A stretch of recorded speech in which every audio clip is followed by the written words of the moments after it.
Hello, everyone, and welcome to the Money and Medals Network Coin Talk. My name's Campbell, and today I have the pleasure of introducing Belinda Day, who will be presenting on campaign medals and ribbons. Belinda is a senior curator at the National Army Museum with specific responsibility for medals, badges, and uniforms, and a member of the Museum Association. She has worked in national military museums for nearly 20 years and has a wide range of museum experience, including working with potential donors to acquire important and appropriate objects, curating exhibitions, writing articles for catalogues, periodicals, and online, as well as presenting at academic conferences and to the wider public. So as usual with these talks, if you have any questions, please pop them in the chat, or if the chat isn't working for you, please email me at mmn@warwick.ac.uk. I'll pop that in the chat shortly. So without further ado, I'll pass you over to Belinda. If I could have the first slide, please, that'd be lovely. So campaign medals are primarily awarded as a mark of recognition of service in a particular war or conflict. Now, these medals are effectively for participation, hence the vast numbers of them issued for the First and Second World Wars. However, despite their somewhat ubiquitous nature, they are highly valued by those who will receive them as a recognition of their service. Now, campaign medals are not commonly awarded for campaigns which are considered unsuccessful by the government of the time, which I think is fairly unsurprising. If I could go on to the next slide, please. So in 2011, the government of the day announced a review of the rules governing the award of military campaign medals in the light of a number of appeals by various veterans organisations who were seeking additional medallic recognition of their service. Now, this demonstrates that the value placed on medallic recognition by veterans cannot be overstated. Sir Winston Churchill summarised the challenges around awarding campaign medals perfectly on the 22nd of March 1944 by saying the quote that I've got on the slide there. The object of giving medals, stars and ribbons is to give pride and pleasure to those who have deserved them. At the same time, a distinction is something which everybody does not possess. If all have it, it is of less value. There must, therefore, be heartburnings and disappointments on the borderline. A medal glitters, but it also casts a shadow. The task of drawing up regulations for such awards is one which does not admit of a perfect solution. It is not possible to satisfy everybody without running the risk of satisfying nobody. All that is possible is to give the greatest satisfaction to the greatest number and to hurt the feelings of the fewest. But that is a most difficult task, and it is easy to err on one side or the other. Now, this statement was made as part of a House of Commons debate regarding Second World War campaign stars. At the time, only the Africa Star and what would become known as the 1939-45 star were in existence. There are now 9 possible campaign stars for the Second World War. The most recently created, the Arctic Star, was introduced in 2013 following the conclusion of the government review on military medals in 2012 and demonstrating that the requirements for the award of campaign medals are very much subject to change. Now, if I could go on to the next slide, please. So I'm going to start at the earliest campaign or earliest known campaign medal that was intended to be issued to all ranks, and this was officially sanctioned by the English government. Now, this is believed to be the Dunbar Medal, which is believed to be the first one, to be more accurate, sorry. And it was recommended by the House of Commons on the 3rd of September 1650 to recognise the service of both officers and soldiers against the Scottish at the Battle of Dunbar. Sorry for any Scottish members listening. It is very English, this medal. Now, a letter written by Oliver Cromwell in 1651 confirms that his profile was modelled for an engraving of the medal, although he did actually protest that an engraving of Parliament would be more appropriate. Now, there are very few surviving Dunbar medals known, and a lot of the surviving ones are actually restrikes from the 18th century, such as the one pictured and held in our collection. Now, Because there are so few Dunbar medals known, it's very unlikely that they will have been issued to all 11,000, no, 11,000 officers and men who participated in the battle. Now, the reason behind the change is not known, although it's usually considered to be an economic or logistical decision, as the medals were intended to be produced in gold and silver, and would have been very challenging to distribute once produced, given the nature of the military service at the time. The dissolution of Parliament and the appointment of Cromwell as Lord Protector in 1653 may well have had an impact on the production of the medal, particularly given that Cromwell was not entirely supportive of it. As with the death of Cromwell in 1658 and the subsequent restitution of the monarchy, which may also have been a contributing factor to the survival rates of this medal, as it may have been considered politically unwise to own one of them, given Parliament authorised the execution of King Charles I and the new monarch was his son. Now, this is an example that is not unknown, because medals have been disposed of by their recipients following the change of political regime due to the perceived risk of being associated with the previous regime as a result of receiving a medal. A good example of this is the unofficially awarded General Gordon's Cartoon Star, which was created in the 1880s, and the majority of these were actually destroyed by their recipients after Sudan and Egypt were no longer under British administrative control. So if we could have the next slide, please.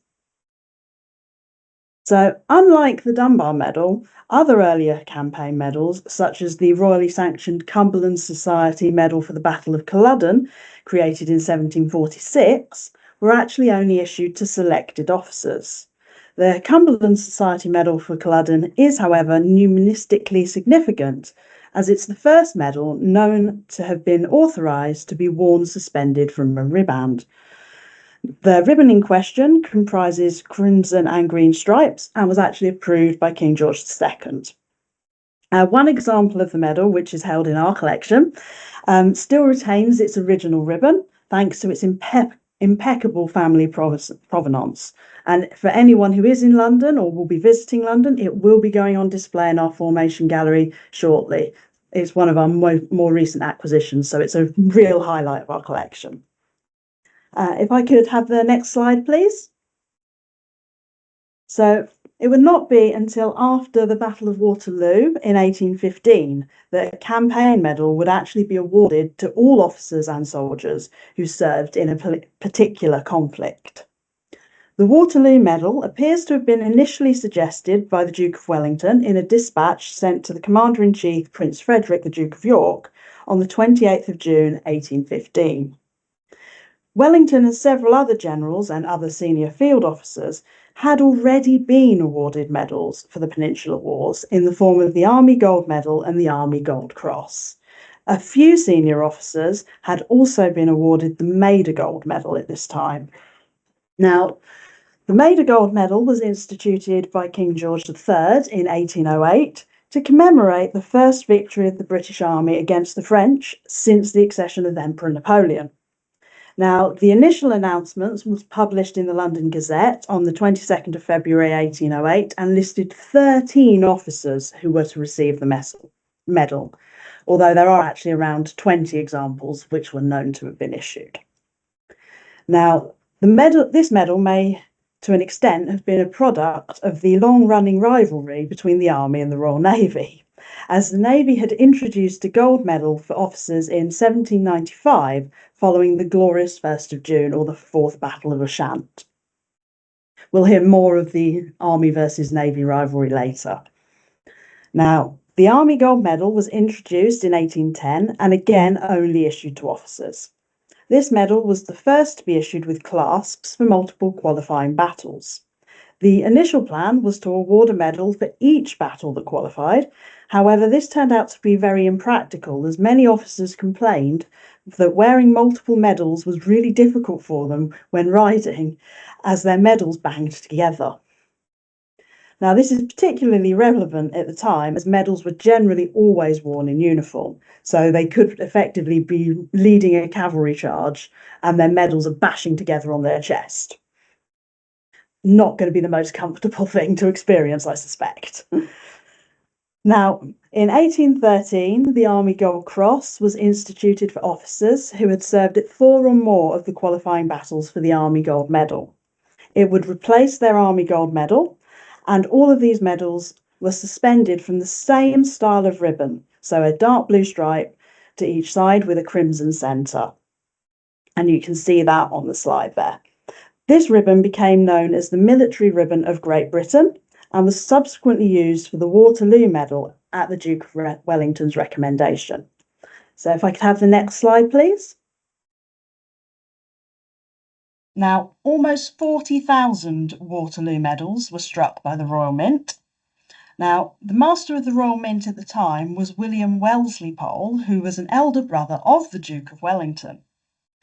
Now, Wellesley Pole is known as an efficient and energetic man who modernised the Royal Mint's equipment and processes. And he may, of course, been influential given in regarding his brother's proposal to produce a medal for Waterloo, particularly as the Royal Mint had a monopoly on producing medals for the British government and anything else for the British government at that time. Now, letters written by Wellesley Pole to the President of the Royal Academy, which are preserved in the opening pages of the Waterloo Medal Roll, demonstrate the importance placed on the medal's design to promote the high standards of art in the Regency period and Britain's superiority in both artistic and military spheres. Consequently, the Waterloo Medal was not only produced to recognise an individual's service at the battle, but also as a form of political propaganda to advertise the inadvisability of challenging Great Britain's perceived supremacy. The use of the Military Ribbon of Great Britain on this medal meant that it could not be worn without the medal, as this could have caused confusion with the Army Gold Medal, the Army Gold Cross, or the Major Gold Medal, all of which were considered to be a higher standard of award, largely because they were awarded to officers. Consequently, the Horse Guards Memorandum of 10th of March 1816 is clear in its instructions that the riband of the Waterloo Medal should never be worn without the medal suspended from it. This resulted in problems with the steel ring suspender used that was issued with the medal, as it would rust with wear and damage the silk ribbon. There are therefore a wide variety of suspenders seen on Waterloo medals, which seem to have been commissioned or produced by the individual recipients. Given the somewhat flexible approach taken by the Army to dress regulations at the time, and that the suspender wasn't specified in the Horse Guards Memorandum when the medal was instituted, it doesn't seem that there was any sort of official objections that were raised to the alterations made to the suspender. Now, the Waterloo Medal was actually quite unpopular with many veterans, serving soldiers and their families due to how limited the award was. There was widespread feeling that those soldiers who'd been through many of the battles of the Peninsular Wars, but were not present at Waterloo and thus not eligible for the Waterloo Medal, should have received an equal level of recognition for their service. Many of those soldiers who weren't at Waterloo were actually absent because of injuries or sickness associated with their earlier service, so had already made great personal sacrifices. Others had retired due to age or health conditions, which prevented them from coping with the harsh conditions of military service. It actually was reported at the time that some Waterloo veterans refused to wear their medals until other veterans of the Peninsular War were recognised with a medal. It's also worth noting that there were several unofficial medals produced regimentally for the Peninsular Wars, such as the Forlorn Hope medals for Badajoz, San Sebastian, and Ciudad Rodrigo. Now, these unofficial medals demonstrate that there was actually an existing desire to provide medallic recognition for all soldiers involved in significant conflicts during the Peninsular Wars. If I could have the next slide, please. Now, an address was presented to Queen Victoria having been raised in a parliamentary debate on the 19th of August 1846 for a commemorative medal to be awarded to the surviving veterans of the Peninsular War and the Battle of Trafalgar. Now, this address came from a petition presented to Parliament by the Duke of Richmond on the 21st of July 1845 from those officers who had served in the Peninsular Wars but had not been awarded a medal of any type. Now, in his argument, the Duke of Richmond acknowledged the service of the army both at Waterloo and in the wider Peninsular campaign, as well as referencing the established practice of the Honourable East India Company in awarding campaign medals to those serving in their army and navy. The British government had also recently granted a medal for the First China War of 1841 to 1842, as there were both government and Honourable East India Company personnel involved in the campaign. The Duke of Wellington, despite his recommendation for the institution of a medal for the Battle of Waterloo, argued vehemently against the petition, stating that it was unworthy of British officers to demand any decorations or rewards for any services they might be called upon to perform. Given the number of medals and honours Wellington himself had actually received as a result of his service during the Peninsular Wars, this statement that he made suggests quite a lot about his character. Queen Victoria actually agreed with the petitioning veterans, writing in November 1846 that the Queen has learned from various quarters that there still exists a great anxiety amongst the officers and men who served under the Duke of Wellington's orders in the Peninsula to receive and wear a medal as testimony that they assisted the Duke in his undertaking. The Queen not only thinks this wish very reasonable, considering that for recent exploits of infinitely inferior importance, such distinctions have been granted by her, but she would feel personally a great satisfaction in being enabled publicly to mark in this way her sense of the great services the Duke of Wellington has rendered to his country, and to empower many a brave soldier to wear this token in remembrance of the Duke. Queen Victoria confirmed the award of what would become known as the Military General Service Medal in 1847. It's worth noting that by this time the Duke of Wellington was no longer a member of the Tory government, having retired from politics in 1846, so his opposition to the award of campaign medals may well have been less influential. Now, the Military General Service Medal was only issued to those veterans who were still living in 1847, so many of the families missed out on receiving a medal to commemorate their ancestors' service, which, had the medal been instituted closer to the time, they would have otherwise received. The Duke of Richmond, who had frequently supported the campaign for widespread medallic recognition, received a Military General Service Medal with 8 clasps for his Peninsular War service to go with his Waterloo Medal. This decision, along with that of the award of the China War Medal, established the practice of awarding campaign medals from the British government. And if I could have the next slide, please. So, the medal for the First China War was designed by William Wyon, the chief engraver at the Royal Mint, and it was actually a surprisingly controversial medal. It was originally intended to be awarded by the Honourable East India Company to their forces, but in 1843 the British government decided to award one to all who had participated in the campaign. The initial design for the obverse was a crowned British lion standing on a defeated Chinese dragon, symbolically demonstrating British supremacy over China. Like the design of the Waterloo Medal, this would act as propaganda to demonstrate British military superiority. This design, however, was not actually approved because it was considered to be offensive to the Chinese, who had become an important trading partner following the end of the war. Accordingly, Wyon produced an alternative design of a trophy of arms with a palm tree behind it, which was thought to be less controversial. This design was subsequently used for the Second and Third China War medals as well. There were some minimal changes just to indicate the different campaigns. Now, the Second China War Medal was initially issued with a ribbon comprising of 5 equal stripes of green, white, red, yellow, and blue with red edging.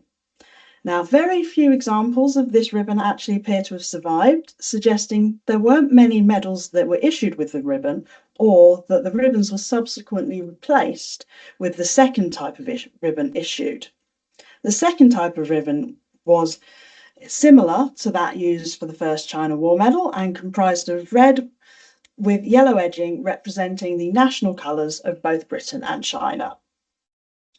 The medal for the Third China War also used a similar ribbon and design, but this medal was actually issued in different metals to distinguish between combatants and support staff, such as bearers, drivers, and servants, many of whom would have been locally recruited native people. The engraving style on this medal also varied between European and Indian soldiers, creating further distinctions between the recipients.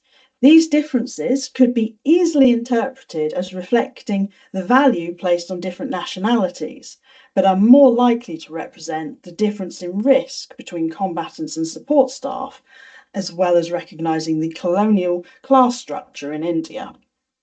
Now, this separation and distinction within the medals actually demonstrates how Britain exerted some control over the people of its empire at the time by defining their roles and their places in society. Unsurprisingly, British colonial practice is also demonstrated in the campaign medals produced for the numerous conflicts in Africa during the Victorian era. If I could have the next slide, please.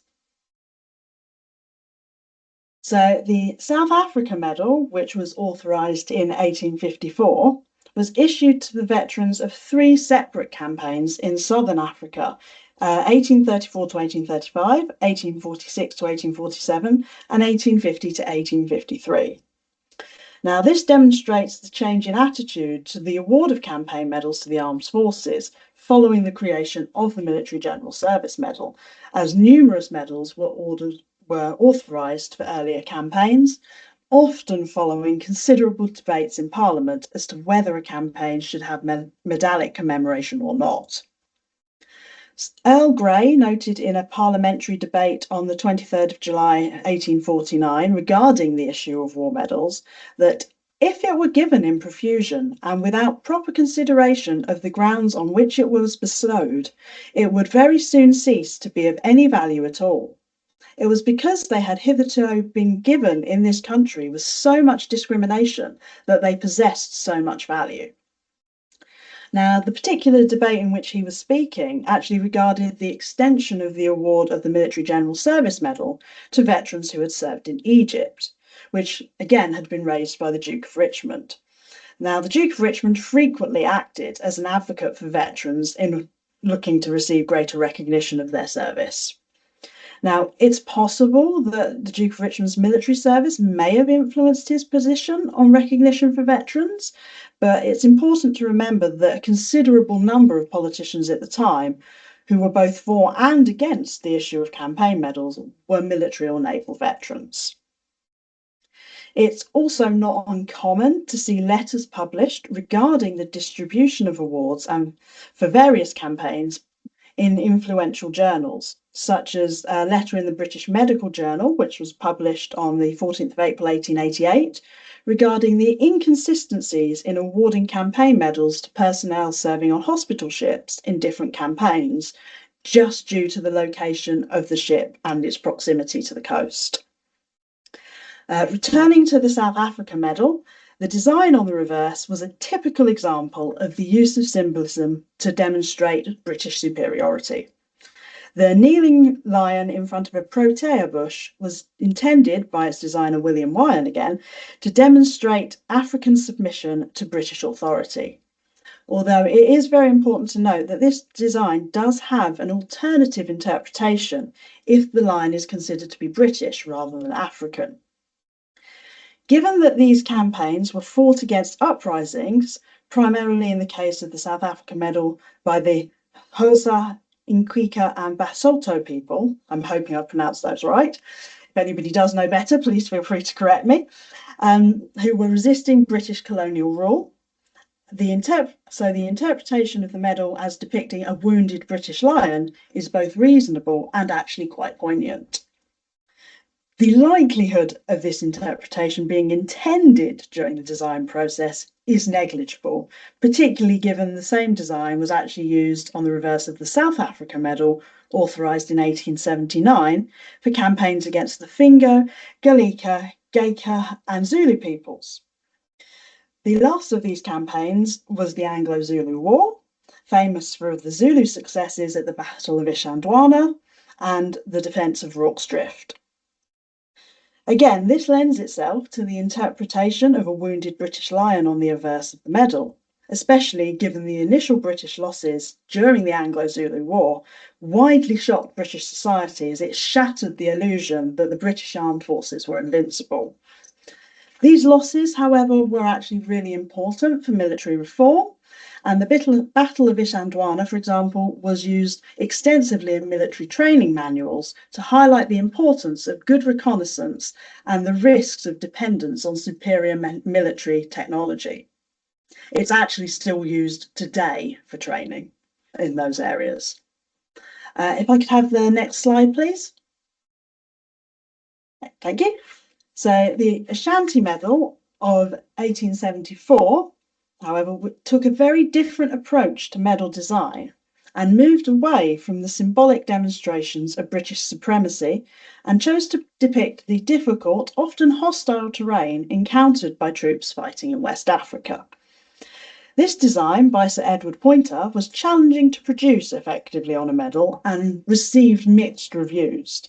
You can probably see from the slide, it's a very chaotic scene.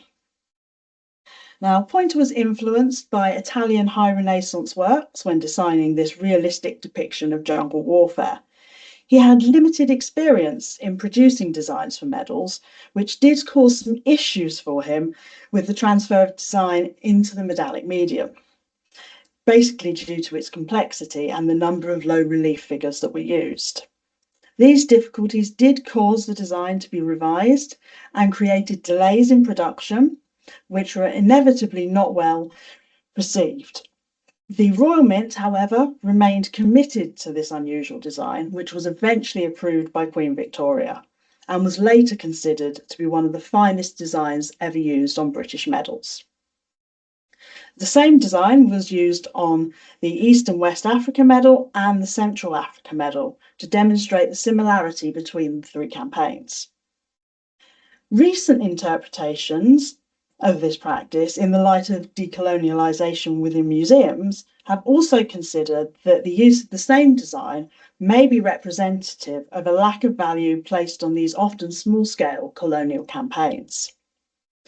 The modern view that the government did not sufficiently value operations in Africa was also expressed at the time, specifically targeted at the War Office, resulting in them having to produce an official response citing previous practice and the artistic quality of the design. Now, the Central Africa Medal also generated controversy due to the design of its ribbon. Now, the ribbon is comprised of 3 equal stripes of black, white, and brown to represent the skin tones of the participating African, European, and Indian troops. Now, this design was specifically requested by the senior officer and Victoria Cross winner, Sir Adevas Buller, in order to recognise the contributions made by personnel who had been recruited throughout the empire.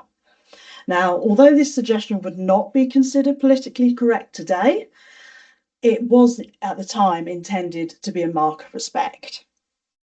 Now, the issue with the ribbon was not actually due to the use of colours to represent skin tones in the design, but the incorrect reporting to personnel based in Africa at the time the medal was announced that the brown stripe was actually effectively a shade of yellow. Now, this led to complaints primarily from the Sikh soldiers of the Indian Army units that were employed there because it was not representative of their skin tone, as it was supposed to be.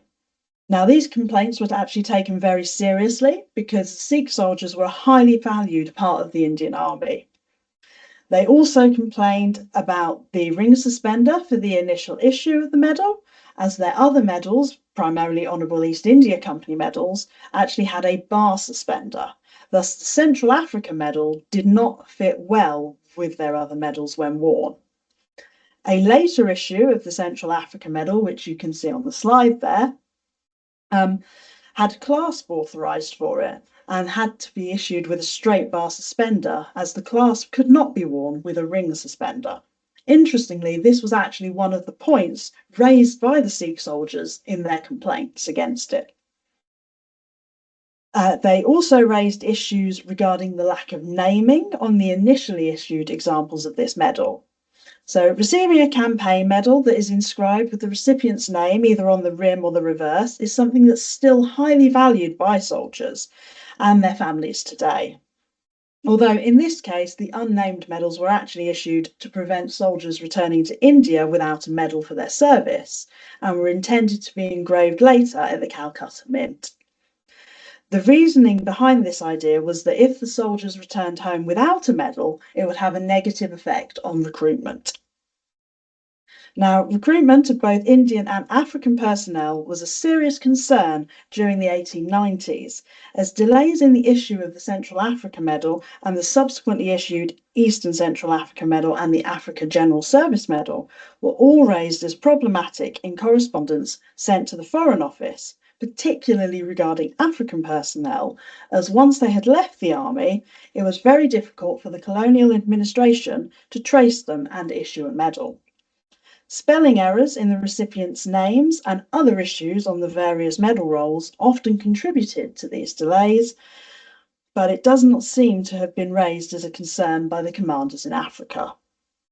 Now, this may reflect on the literacy levels among the locally recruited soldiers, language barriers, or an assumption on the part of the officers that correct spelling of names did not matter. Given the spelling errors in medal rolls for all soldiers are incredibly common, the lack of concern for correct spellings may have been universal. If I could have the next slide, please.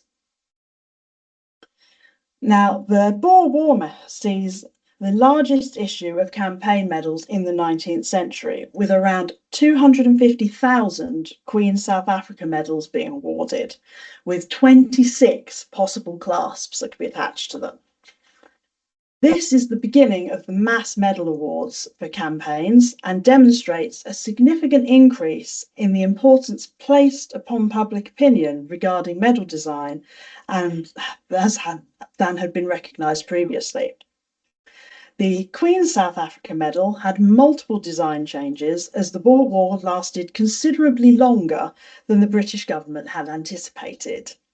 This resulted in some minor design changes which can be seen on versions of the medal that were issued later in the war. It's also interesting to note that there are some clasps which are found on these medals which have not been officially authorised, such as the Orange River, Standerton and Pretoria clasps. This suggests that despite the award of 26 possible clasps, there was still a level of dissatisfaction with their coverage amongst veterans who acquired and wore these unofficial clasps. The length of the Boer War also resulted in a second medal being authorised for the same campaign, at least in part due to the death of Queen Victoria in January 1901. The King's South Africa medal was authorised in 1902 and followed the same design as the Queen's South Africa medal, but of course with King Edward VII's head on the reverse rather than Queen Victoria's. This allowed for rapid production and distribution of the medal, although actually the King did raise a number of objections to the design of the clasps, which did cause some delays and could actually have resulted in increased costs and a complete redesign of the suspender bar for both the Boer War medals. Now, there were questions raised in Parliament regarding the design of the Queen's South Africa medal by Colonel Lockwood, who was the MP for Essex and Epping, and General Goldsworthy, who was the MP for Hammersmith. Both of them were suggesting an open competition for the design of the medal because they thought it would be much more popular with the public. Possibly it was an election year, I'm not sure. Now, due to previous complaints about the timeliness of medal issues to soldiers, these questions were actually raised too late for a public competition to be held, as the medal design had already been approved by the King. Now, these requests were actually taken into consideration for the next major group of campaign medals that were authorised, those that were awarded for the First World War. If I could have the next slide, please. Now, the 1914 Star was the first of the British First World War campaign medals to be produced. It was authorised in 1917 for all personnel who had served in France or Belgium between the 5th of August and the 22nd of November 1914, including those personnel who were not under fire. An extremely similar medal, the 1914-15 Star, was then requested by the Army Council for personnel who served in all theatres of the war between the 5th of August 1914 and the 31st of December 1915. The 14-15 Star was issued to those personnel, including many from Australia and New Zealand, who served at Gallipoli, although a specific Gallipoli Star was actually proposed. Now, the issue of a Gallipoli Star was raised in Parliament because it was thought a specific award had been promised to the Australian and New Zealand personnel, and the British were not going to be recognised equally. And this had actually been reported in the popular press at the time. A class was authorised in 1919 to be worn on the 1914 Star to distinguish those personnel who had been under fire during the qualification period from those who had not. Now, this shows that the government actually recognised their initial decisions regarding the award of these stars needed to be adapted to sufficiently recognise the difference between different individuals' service. Now, over 2 million 14-15 stars needed to be produced and inscribed with their recipients' individual details. So it was suggested that the production of the medal should be outsourced to several commercial firms to reduce the length of time needed for its production. Now, this process did improve production rates, but it also resulted in problems with consistency and quality between the different batches of medals produced by different manufacturers. Despite using commercial firms, the delays in recipients and their families receiving their medals were widely criticised in newspapers, as it was considered there was too much admin involved in both the design and the production of these medals. There was certainly a lot of testing and checking of the samples provided by different firms in order to achieve a basic standard, but this was actually needed because many of the firms engaged were not experienced in medal production. Some of them, in fact, were aircraft manufacturers, which is quite a step away. The Allied Victory Medal and the British War Medal were both authorised in 1919 and used the same system of outsourcing production to commercial firms as the 14-15 Star, for much the same reasons. It would be important to note that there's actually an additional reason for continuing to use commercial firms to produce medals following the First World War, because of how much industry and the economy suffered during the war, and there was a need for the government to support those men returning from the war who were able to work with employment opportunities. Many of these firms had actually also employed women during the war, some of whom were reluctant or unable to return to their pre-war domestic situations and wanted to continue to work. The Allied Victory Medal was suggested to prevent each of the Allied nations creating and awarding its own medal to all the other nations' personnel, which it was felt would devalue the medals because there would be so many issued. A committee of representatives from the Allied nations discussed the design of the Allied Victory Medal in March 1919, ultimately agreeing the same basic design after considerable debate. The debate regarding the design of the ribbon was particularly charged, as the initial plan was to include the national colours of the Allied nations whose armed forces had participated throughout the duration of the war. This was understandably not approved of by the representatives of those nations which had not had their personnel in the field for the whole of the duration. If you read the reports, it's actually particularly notable around the United States representative on the committee, who made it very clear that if it didn't include the colours of the United States, the ribbon was not going to be agreed by him. Now, these debates were actually resolved by the adoption of the rainbow ribbon by all allied nations for use on this medal. Each national government decided on their own criteria for the award of the Allied Victory Medal and produced their own designs independently from the basic requirements set down by the committee. Now, this helps save time as decision by committee is seldom quick, particularly when national pride is at stake. The British government decided that an open competition should be run to design the Allied Victory Medal. The design was ultimately selected from numerous entries by a committee of representatives from the Royal Academy, the British Museum, the National Gallery, the Victoria and Albert Museum, the Royal Mint, and the Royal Society of British Sculptors, with the intention to select the best and most appropriate artwork.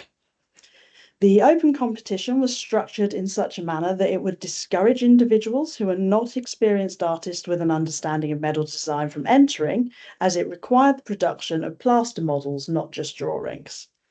The winning artist for the design of the Allied Victory Medal was William Macmillan, a Scottish sculptor and member of the Royal Academy. The idea of producing different campaign medals to be issued to personnel who served in different theatres of the First World War was actually considered, but ultimately rejected, as it was thought to be unfair that some personnel who served in multiple theatres would have multiple medals, but personnel who had only served for the entire duration of the war in France and Belgium would only receive one. The result of this decision was the creation of the British War Medal. Like the Allied Victory Medal, it was designed through an open competition and was also won by William Macmillan. The vast number of these medals that were required impacted the design and production choices for the medals. So some changes to the design and the quality of the silver used for the British War Medal were made. If I could have the next slide, please. Now, there were some complaints made about the design of the British War Medal, but these were largely considered to be due to the subjective nature of artistic taste and recognised that it is rarely possible to please all of the people all of the time. However, due to the unpopularity of the designs, the Royal Mint Advisory Committee was created in 1922 with the approval of King George V. Now, the Royal Mint Advisory Committee still exists today, with the aim of raising and maintaining the standards of British numismatic art, ensuring that coins, medals, seals, and decorations meet the highest standards of art, good taste, and decency, providing advice to government departments and the monarch. The committee has members representing art, sculpture, numismatics, heraldry, the royal family, the Royal Mint, and the relevant government departments, usually including the Cabinet Office. Next slide, please. Additionally to the Royal Mint Advisory Committee to advise on the design of medals, in 1939, the Committee on the Grant of Honours, Decorations and Medals, known as the HD Committee, was created to coordinate and advise on the award of medals to the armed forces. It considers any potential new awards or changes in the qualifying criteria for existing awards. And since the Military Medal Review came out in 2012, it includes a subcommittee which reviews historic medal claims. Final approval of all new medal designs still sits with the monarch. Could I have the next slide, please? Now, both of these committees were actually in place by the Second World War and played a part in the practical choices which set the Second World War campaign medals apart from other British campaign medals of the 20th century. Prime Minister Winston Churchill noted the difficult decisions that had to be made regarding the award of campaign medals, but the decision to issue Second World War campaign medals unnamed is still one of the most controversial. The cost and logistical challenge of inscribing at least one medal for over 8.5 million personnel who served with the British Armed Forces, not to mention those engaged on civil defence work, was not one that a government which was in a poor economic position with limited resources after 6 years of war was unable to undertake.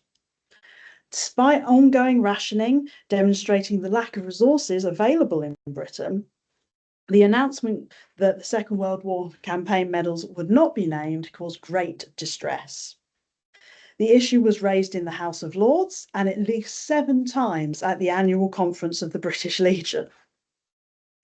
Under pressure from a delegation of veterans led by the British Legion, the Committee on Grant of Honours, Decorations and Medals discussed several options, including allowing individuals to have their medals inscribed privately using government funds, as at least this would enable the medals to be issued more quickly. The costs of this idea were investigated, but it was too expensive for the government to meet them.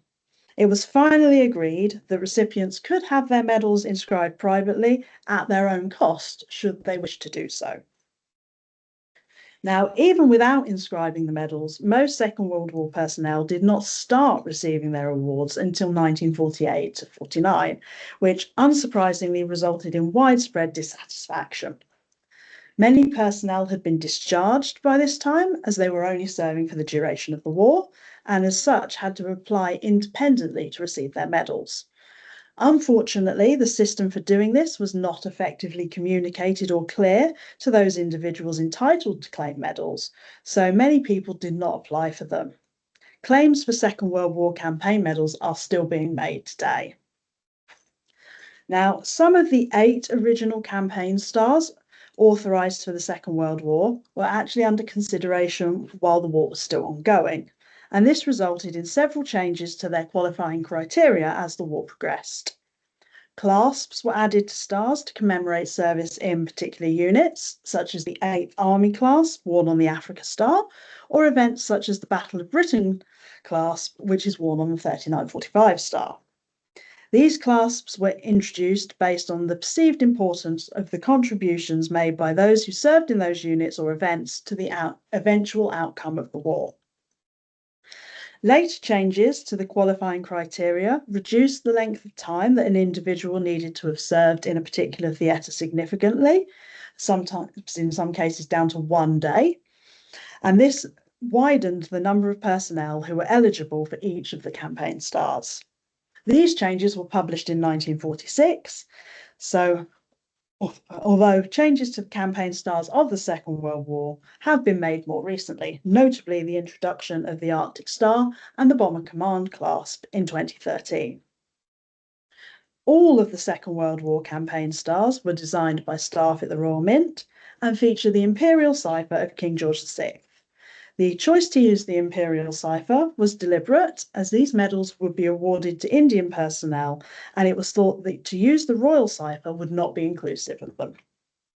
The only difference in the design of these stars is the wording in the circlet around the imperial cipher, so this meant they were relatively simple to design and begin producing during wartime. The designs used on the ribbons, however, are much more distinctive. Now, the majority of the ribbons used on the 8 original Second World War campaign stars are widely believed to have been designed by the King himself, and they are symbolic of the countries, conditions, and branches of the armed forces to which they were awarded. The ribbon of the 1939-45 star has 3 equal stripes of red, dark blue, and light blue, representing the Army, Royal and Merchant Navies, and the Royal Air Force, respectively. The ribbon of the Africa Star uses the same 3 stripes, but on a sand-coloured background to represent the desert, and has a wider red stripe to indicate the Army's leading role in this theatre.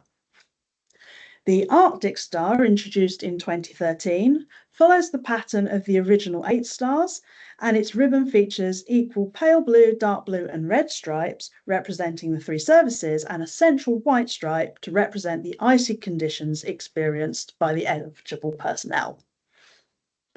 Now, the Arctic Star was brought into existence following recommendations made by the Military Medals Review in 2012 and years of campaigning by veterans of the Arctic convoys. The reasoning behind the creation of the Arctic Star was the Arctic is widely treated as a separate theatre in most published histories of the Second World War, that service in that theatre meets the risk and rigour requirements applied to all campaign medals since the Waterloo Medal, and Interestingly enough, there was actually a belief amongst veterans that the reason that there was no campaign star awarded for service in the Arctic directly after the Second World War was in fact a political consequence of the Cold War and Russia's change in status from ally to enemy. The Military Medals Review also considered the campaign for a specific medal to be awarded to the aircrew of Bomber Command, despite not receiving a direct application, as the organisation leading the campaign, the Bomber Command Association, had stopped campaigning for medallic recognition, deciding instead to focus on the creation of the Bomber Command Memorial, which was opened in 2012. One of the challenges to Bomber Command Association's medal campaign was the lack of references to the need for medallic recognition in the papers of Sir Arthur Travis Bomber Harris, the Commander-in-Chief of Bomber Command at the time, and of course the number of civilian casualties that were inflicted by the bombing campaign. The review, however, recommended that this should be given further consideration as the risk and rigour requirement was clearly met. Now, unlike the campaign stars, the 1939-45 War Medal and the Defence Medal were designed through a limited open competition amongst invited artists, as this was believed it would encourage a high standard of submissions.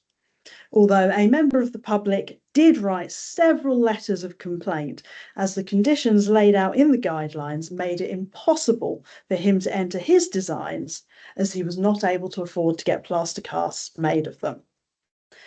Given previous experiences the Royal Mint had had with artists who were not used to designing medals, it's unsurprising that they set out to discourage amateur artists from entering the competition. Now, the design specification laid out for the Defence Medal, which was created in 1945, gave several specific ideas as to the subjects that should be used on the reverse. The recommendations included a tower, a lion, or a shield. It was considered that a simple design would be best for the medal due to the millions that would need to be produced. The Committee for Grant of Honours, Decorations and Medals discussion regarding the design suggestions, indicated that there would be problems with certain aspects of the design.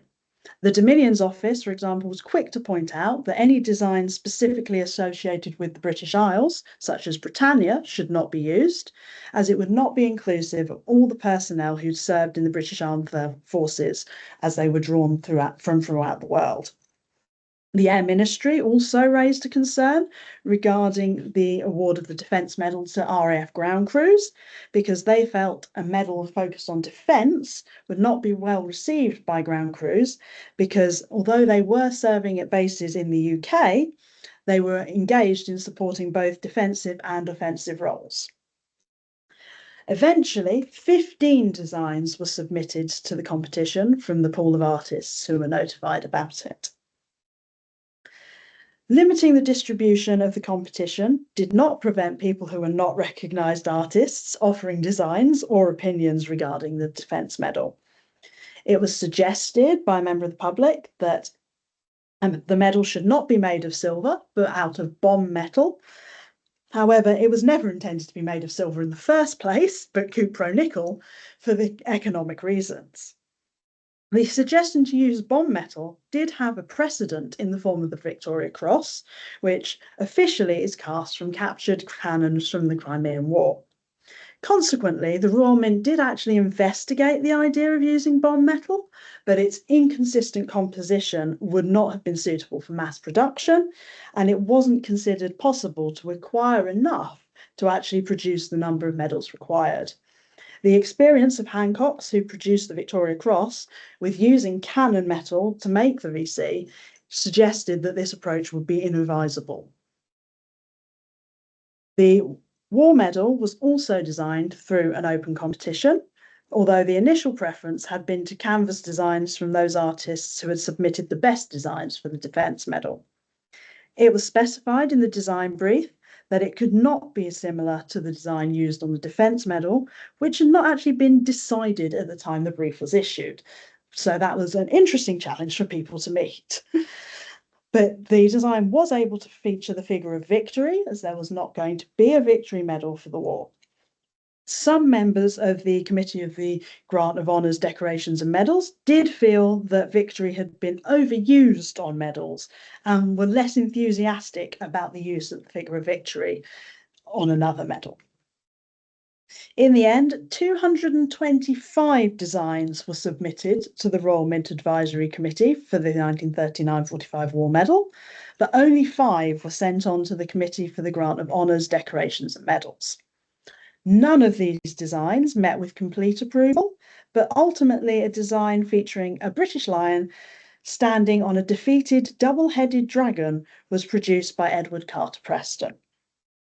The original design submitted featured a 3-headed dragon and had floral emblems representing some of the nations of the British Empire around the edge. The floral emblems were very unpopular with both the HD committee and the king because they did not represent all of the important parts of the empire. The original 3-headed beast had a dragon's head representing Japan, an eagle's head representing Germany, and a wolf's head representing Italy. This design clearly demonstrates a return to the symbolic representation of British superiority over defeated nations, as was used for the Waterloo Medal and a considerable number of preceding campaign medals. Now, King George VI felt that the British lion was treating the 3-headed beast rather too kindly in the initial design and should be trampling it with considerably more vigour. And he also thought the face of the wolf was not well represented, as it looked rather more like a friendly Alsatian dog. The wolf's head will actually be removed from the final design, as the Foreign Office representative on the HD committee made it clear that to include any symbolic representation of Italy's association with Germany and Japan during the war would cause great offence to the Italian government, as following the overthrow of their fascist government, Italy had already made many reparations. The Foreign Office's view that it would be politically unwise to represent Italy as defeated on the medal was taken very seriously, and a redesign was produced, leaving the dragon with only 2 heads. Given that Italy would become one of the founding members of NATO in 1949, this seems to have been a fairly wise political decision. If I could have the next slide, please. Okay. Edward Carter Preston was not new to medal design when he produced the 1939-45 War Medal. He had previously been commissioned to design the General Service Medal in 1922, as he was considered to be the only first-class British medalist at the time. Like so many decisions regarding campaign medals after the First World War, commissioning a specific artist was also an economic choice, as it was less expensive than a competition. The General Service Medal 1918-62 was originally known as the Imperial Service Medal and then the Imperial General Service Medal. It was created to commemorate post-armistice operations in the Middle East, which were of too small a scale to be considered wars. It was issued with clasps to designate which of the small-scale conflicts it was approved for that the recipient had fought in, and featured the by now traditional figure of victory in its design. The process of approval for the General Service Medal was actually very complex due to the repeated disagreements between the Army and the Royal Navy. The original idea around this medal was for it to be awarded to all 3 services for their participation in relevant campaigns. The Royal Air Force, having only recently been created in 1918, had no medallic traditions of their own, and their personnel had been drawn from both the Army and the Royal Navy, so they were happy to be included in a tri-service medal. The Army were also happy to be involved, as they had not had a medal of this type since the Military General Service Medal for the Peninsular Wars. The Royal Navy, however, were less willing to be involved, partly due to their long-held rivalry with the Army, but also because they had instituted their own General Service Medal in 1915, which covered naval actions from 1909. Carter Preston's original design featured emblems for all 3 services, as that had been his initial brief. However, it became increasingly clear to the Royal Mint Advisory Committee that the Royal Navy were unlikely to agree to a shared General Service Medal with the Army, so he was asked to produce some alternative designs, including a Navy-specific one. The Royal Navy eventually decided that they would not be part of the General Service Medal 1918 to 62 and would continue to use their existing Naval General Service Medal from 1909, which would also end in 1962, despite specific designs having been produced for a naval version. Once the dispute between the services had been resolved, further issues with the design became apparent. The original design for the suspender was not approved as it was too weak to support the weight of the medal when worn. But the biggest issue for Carter Preston, however, was the redesign of the clasp that was requested by King George V. The design had been fully approved by the Royal Mint Advisory Committee by this point, but His Majesty's dislike of the clasp meant it had to be redesigned once more. The redesign did have its advantages, however, as it made the clasps easier and cheaper to manufacture. Similarly to the Military General Service Medal, there was considerable debate within the government as to which campaigns should be recognised with a clasp on the General Service Medal. Potentially, these discussions are likely to have contributed to the establishment of the Committee on the Grant of Honours, Decorations and Medals in 1939. The General Service Medal 1962 to 2007, introduced in 1964, finally brought all three of the armed forces together in one General Service Medal, as had been the intention in 1922. It featured a very simple design on the reverse and used the same ribbon colours of green and purple as its predecessor, and was issued with a variety of clasps for different campaigns. After the introduction of the 1962 General Service Medal, the qualifying criteria for some of the clasps changed to allow members of the colonial police forces who had actively served to be included. Changes to the qualifying criteria for the clasps worn on this medal occurred as recently as 2014. The usual problems of delays in issuing medals to their recipients were also apparent with the General Service Medal 1962 to 2007, as the clasp for service in Northern Ireland was delayed. This was considered a particular problem given the difficulties of service in Northern Ireland during the Troubles, and reportedly had a significant impact on morale. Concerns were also expressed that the delays could result in recruitment problems, and it's unsurprising that there were supply issues around the Northern Ireland clasp, as the eventual number of recipients was not anticipated, and the Royal Mint had a number of other things that they were working on. The Northern Ireland clasp has the distinction of having the longest period of eligibility for any British campaign medal clasp, lasting almost 38 years. Now, in 1999, a new type of General Service Medal was proposed to address criticisms that stated the use of multiple clasps on a medal devalued the award, and that separate medals would be better to represent an individual's long service career. This was the Operational Service Medal. The design of the medal would remain the same, but the ribbon design would change to be representative of the conflict for which the medal was awarded. This follows the pattern that's used by the United Nations for their award of campaign medals. However, in 2016, a new General Service Medal was created for campaigns since 2008. This was created for smaller campaigns than those recognised by the Operational Service Medal, and uses the now traditional green and purple ribbon colours and clasp system employed on the two previous versions of the General Service Medal. More significant campaigns, however, are still awarded using individual campaign medals. If I could have the next slide, please. Thank you. Now, the Iraq Medal was created in 2004 and has a complex set of criteria. It's awarded for service personnel who took part in Operation Telic between 2003 and 2011. The design of this medal was very considered and actually involved much consultation in an effort to ensure that political and religious sensibilities were not offended.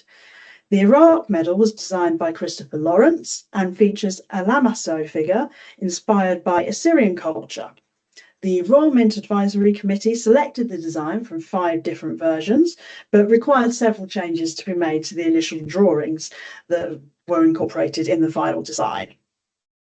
Considerable research was conducted into the design by the Foreign Office and the British Museum to ensure that the design was accurate and to minimise the risk of it being interpreted symbolically to represent any form of British superiority over Iran.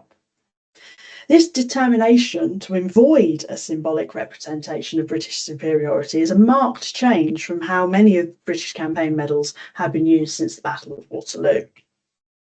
Next slide, please. Although there are many other examples of British military campaign medals to consider, the examples I have mentioned represent how British campaign medals and their ribbons are intended to be read symbolically and the international political implications thereof. These medals also reflect the domestic political issues around the award of campaign medals more widely and the internal politics of the British government.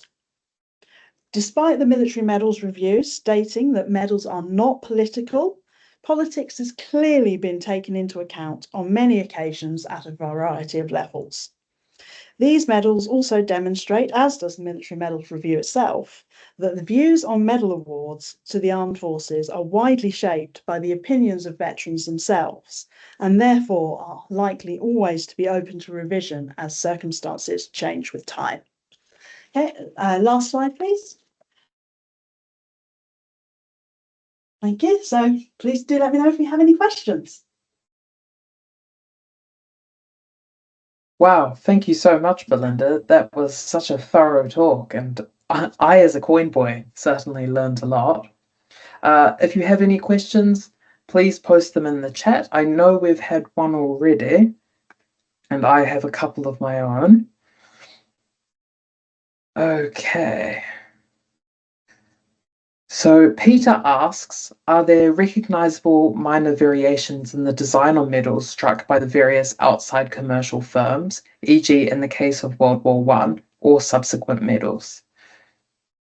So yes, there are notable differences. It tends to be in the luster of the medal. So it was very apparent at the time and less apparent as now because more of them are tarnished. But certainly at the time of issue, some of the firms were producing medals that tarnished very quickly and others were retaining their shine very nicely. And there was one particular batch that were actually lacquered, so they were very shiny. And those ones you can still see the difference in today. There's also sort of minor variations in the level of detail around the figure of victory particularly, or how deeply they've been impressed, and to an extent in the engraving of the names, again, in the sort of depth of the impression.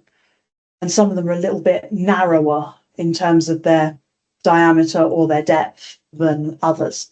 So they didn't quite make it to the standards. Okay, thank you. Henk Willem asks, are the submitted designs of these design competitions stored in an archive / available somewhere? So quite a few of the designs are stored in the Royal Mint files at the National Archives. The Royal Mint Museum also has some of the designs, and quite a few of them are actually in the minutes of the HD committee, which have been made digitally available by the Royal Mint Museum, so you can access them online. Brilliant, thank you. We've got a lot of people thanking you in the chat. Oh, that's very kind of them. I had a question. When you were speaking about the Dunbar medal, when you say that medals are restrikes, what do you mean by that? Is it a later production from the original, from the original dies?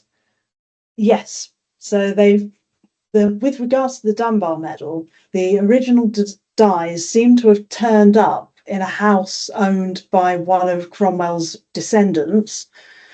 A descendant through a distant branch of the Cromwell's family, and then returned to the Royal Mint by the then chief engraver Thomas Pingo, who actually used them to restrike copies of the Dunbar medal. And you can tell these restrikes from the originals because they all have particular faults in the medals, such as lines through various parts of the design. Okay, thank you. That's really interesting. It's a fascinating subject. Yeah, and it's amazing that they turned up in someone's house. Sue asks if a serving member of the armed forces chooses like not to wear their medals if they are involved in an occasion when they are maybe expected to. So it does happen, and obviously has been used in the past as a form of protest. In the case of the Military General Service Medal and the Waterloo Medal, because of lack of recognition of other veterans. Sikh soldiers have done it on a number of occasions, protesting various things. But it's generally frowned upon. And I would say, in terms of the modern armed forces, it doesn't usually happen, largely because they don't want to lose their jobs or get court-martialed or get written up. But it does occasionally occur. And you also get particularly people purporting to be veterans or who are veterans wearing medals that they are not entitled to as well. So that can cause a few fairly serious issues at veterans events. Okay, thank you. We have a question from Felicity. This one's for me. Felicity, the videos go up on YouTube typically a month after the talk. Currently, I'm behind schedule on the upload, so it might take a little bit longer, but typically it's around 1 month after the talk that the upload goes up, the archive. I have another question myself. You said that the Waterloo Medal was quite unpopular because they weren't as widely available. Like how many of them were actually produced?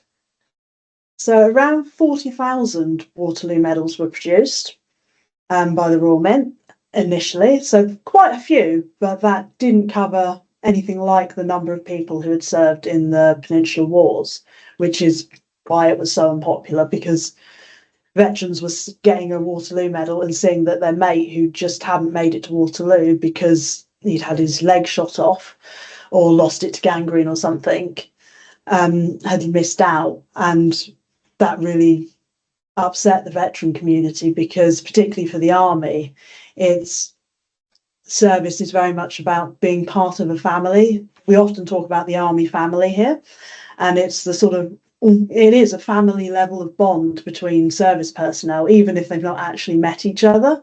And this is really a key part of army culture. So it's not it shouldn't really have been a surprise to people that it was demonstrated in that sort of solidarity amongst veterans and serving personnel. Although apparently it was a shock. Okay, thank you. All right, that seems to be all the questions. So, and I don't have any emails. So thank you again, Belinda. This was a fantastic talk, and thank you so much for giving us your time. Oh, you're very welcome. I very much enjoyed doing it. Thank you, thank you. Like I loved it. Next month on the 16th, we will have Robert Wild Evans from Spink, who will also be giving a talk on medals. Registrations on the website will open next week. If you're not subscribed to the MMN, you can also sign up to the website to receive emails, which is where we advertise all of our upcoming talks and events. And if you're interested in any of our previous talks, you can also find them on the MMN website or on YouTube. You've got more people thanking you in the chat. I mean, if anybody does have any questions they think of after, I'm happy to answer them via email. I think our contact details are on the network's website, but if they're not, feel free to pass them on. Brilliant. Thank you so much, Belinda. Okay, and thank you to everyone for attending today. I hope you enjoyed it, and I look forward to seeing you at the next one.